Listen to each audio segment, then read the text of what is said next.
కొంతమంది కస్టమర్స్కి నెక్ దగ్గర ఇలా వెడల్పు పట్టి ఉంటుంది కదా, సో ఇలా ఈ పట్టి చాలా బాగుంటుందండి. బట్ ఇది మనం మెయిన్గా square neck RS triangle shape నెక్కి వేస్తామంట. బట్ రౌండ్ షేప్ నెక్కి ఏం చేయాలి అంటే ఇలా స్ట్రైట్గా ఒక పీస్ తీసుకొని ఒక సైడ్ ఫోల్డ్ చేసుకొని కుట్టుకోవాలి. ఇప్పుడు స్క్వేర్ నెక్ అయితే మనం ఇలా కుచ్చు పెట్టుకుంటాం కదా, బట్ రౌండ్ నెక్ అయితే ఎక్కడైతే మనకి రౌండ్ తిరుగుతుందో ఆ ప్లేస్లో కుచ్చులు పెట్టుకుంటూ వెళ్ళనమాట. సో ఫ్రంట్కి బ్యాక్ అనమాట, రెండు దగ్గరలో కూడా కుచ్చులు పెట్టుకొని ఇలా పైన టాప్ స్టిచ్ వేసుకుంటే చాలా నీట్గా ఉంటుంది.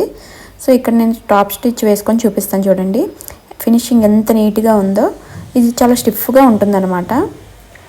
సో హెమ్మింగ్ కావాలంటే హెమ్మింగ్ చేసుకోవచ్చండి. బట్ ఈ కస్టమర్ హెమ్మింగ్ వద్దు మిషన్ స్టిచ్ వేసేయమన్నారని మిషన్ స్టిచ్ వేసేసాను. ఇప్పుడు కుట్టిన తర్వాత చూపిస్తాను చూడండి ఎంత నీట్గా ఉందో. బ్లౌజ్ వేసుకున్న కూడా స్టిఫ్గా ఉంటుంది. అంతే ఈ వీడియో. By all.